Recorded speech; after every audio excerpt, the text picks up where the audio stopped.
and charms metal beads to stay in one place. Also is keep the metal beads and the frame and charms from getting tarnished. So I am go ahead and seals on the completely seals around the beads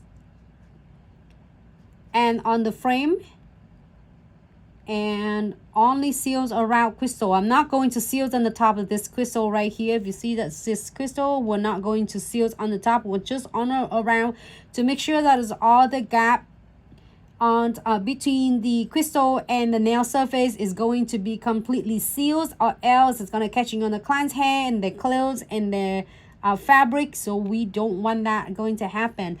And all the frames and the metal charms will be is completely sealed, prevent from getting tarnished, from washing our hands a lot, using a lot of hand sanitizing. No, it just need to be gear. Second nails, I'm go ahead and seals on the top of the metal charms, and then beads, charm.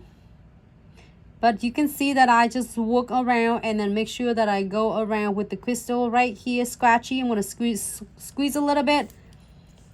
Little go a long way. And then we are going to here for 60 seconds. You can always seal it again if the clients feel like it's scratchy and it's not, is still like catching on the client's clothes or their hair. Make sure you just give it like about 30 seconds flash cure first before you are going to seal it again, to prevent from getting like too much of precision glue gels at one time, and then it might flooded it. The crystals, I'm gonna seal on the top of the metals like charms, and then around with the crystals on the edges to prevent from catching on the clothes and the hair. Here for 60 seconds.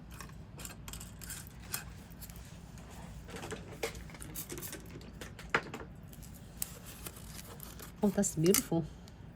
The first nail we did is this one, and then the second one, and then the third one. Did you cure this one yet? No. Not yet. Not yet.